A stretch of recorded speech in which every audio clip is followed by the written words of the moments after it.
स्वागत करता हूं विद्या गुरुकुल के प्रारंभ बैच में। और आज हम पढ़ने वाले हैं माध्य।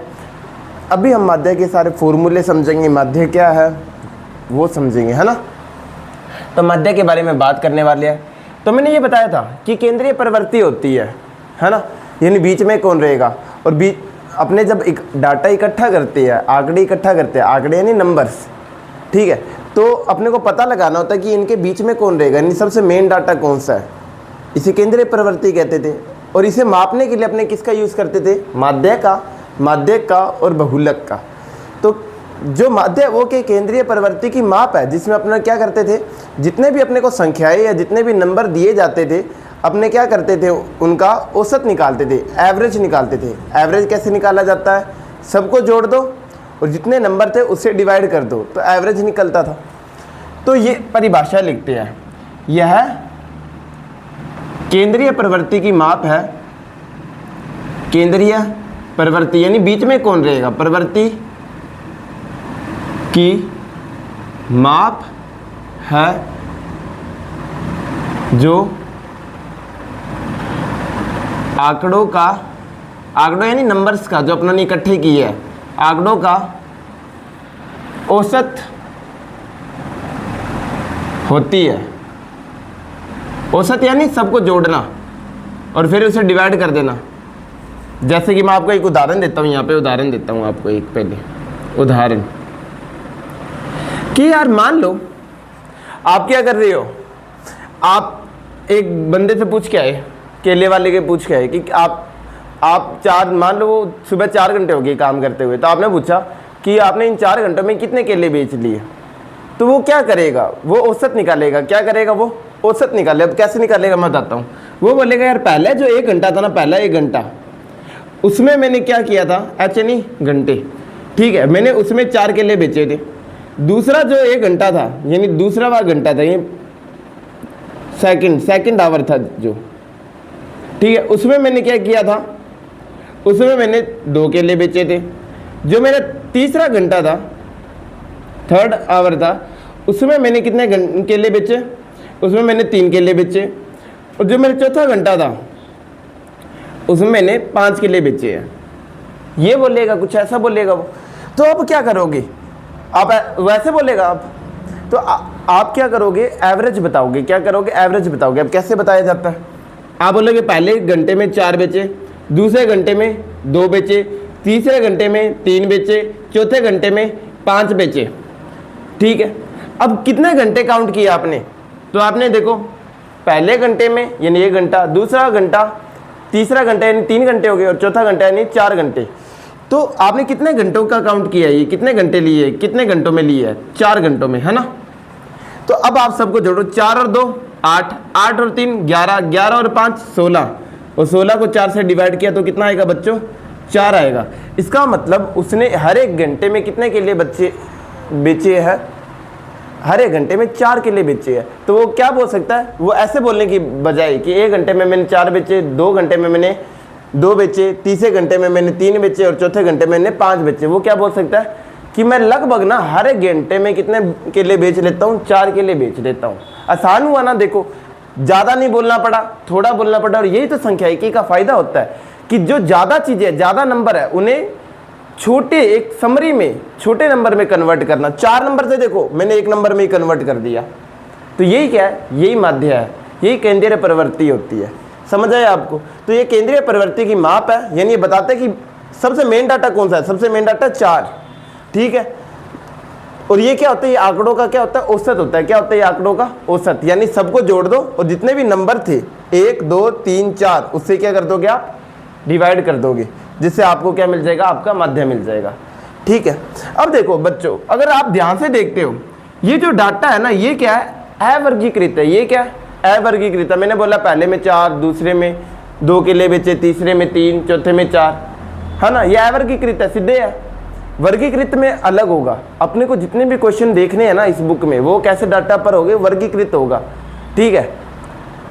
और ये कैसा होता है, अपने जब एग्जाम्पल कर रहे होंगे तो समझ जाएंगे, इसलिए अभी आप मत करना। अभी मैं आपको फॉर्मूले बताने वाला हूँ बस, ठीक है।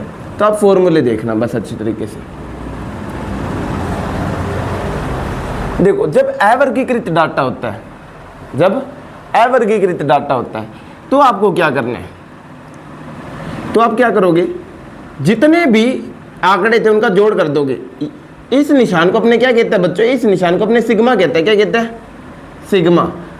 और ये क्या बताता है, ये बताता है जोड़ को। क्या बताता है, जोड़ को। जैसे मैंने क्या किया था, अभी आंकड़ों का जोड़ किया था ना, जितने भी केले बेचे गए थे उनका जोड़ किया था।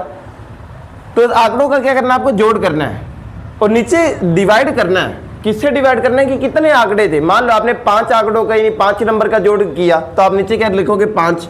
आपने 6 नंबर का जोड़ किया तो नीचे कितने लिखोगे, 6। अगर 7 नंबर का जोड़ किया होता तो नीचे कितना लिखते, 7। अब यहाँ पे तो आपको पता नहीं कितने नंबर है, तो आप कितना जोड़, आप कितने नंबर ले लोगे, n नंबर ले लोगे। आपको ये बात समझ आ गई। तो ये है अवर्गीकृत डाटा के लिए, इसका यूज अपने को नहीं करना है, अपने वर्गीकृत डाटा पर फोकस करेंगे। वर्गीकृत डाटा को करने के ना 3 तरीके, कितने तरीके बच्चों, 3 तरीके हैं। 3 फॉर्मूले आपको इसके अंदर देखने हैं, तो देखते हैं कौन कौन से है। पहला फॉर्मूला देखते हैं। पहला, इसके अंदर जो पहला फॉर्मूला है ना वो है डायरेक्ट मेथड। कौन सा मेथड है, डायरेक्ट मेथड। अब ये कैसे होता है, ये अपने क्वेश्चन जब करेंगे ना तो ज़्यादा अच्छा समझ आएगा। अब मैं आपको क्या ही बताऊंगा, क्वेश्चन से आपको बहुत अच्छा समझ आएगा। ये एक आएगा डायरेक्ट मेथड, एक आपके सामने आने वाला है, एक आपके सामने आएगा अज्यूम्ड मीन, ठीक है, मेथड, ठीक है। और एक आपके सामने आएगा स्टेप डेविएशन मेथड। हिंदी में मैं आपको बता देता हूं, इसे कहते हैं पग या पद, ठीक है, पद विचलन विधि, ठीक है। इसे कहता है कल्पित यानी माना हुआ, एज्यूम यानी कुछ माना हुआ, कल्पित माध्य, इसे कहते हैं कल्पित माध्य विधि। और इसे कहते हैं प्रत्यक्ष, डायरेक्ट नहीं सीधा, प्रत्यक्ष विधि। देखना, अगर कोई डायरेक्ट मेथड है इसका मतलब क्या है, उसमें आप ज़्यादा क्या कर रहे हो, ज़्यादा दिमाग नहीं लगा रहे। फॉर्मूला है, उसमें आंसर रखना है, आपका हो जाएगा, ठीक है, और बहुत आसान होता है। कल्पित माध्यम में क्या है, कल्पना करनी है। किसकी कल्पना करनी है, माध्य की। यानी आप एक माध्यम मान लोगे खुद से ही, आपने आंसर नहीं निकाला लेकिन आप मान लोगे कि ये इसका आंसर है एक बार के लिए, और फिर आंसर निकाल लोगे। एक होगा स्टेप डेविएशन मेथड, ये क्या होता है ये थोड़ा सा आगे देखेंगे।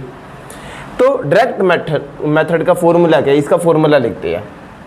तो मीन को निकालने के लिए आप इसमें क्या करोगे, जो भी आपका क्या होगी, बारंबारता होगी, फ्रीक्वेंसी होगी, उसका गुना आप किससे कर दोगे, आप कर दोगे आंकड़ों से, जो भी आपने संख्या नंबर इकट्ठे किए है, ठीक है। और करने के बाद में सबका क्या कर दोगे बच्चों, जोड़ कर दोगे। क्या कर दोगे बच्चों, जोड़ कर दोगे।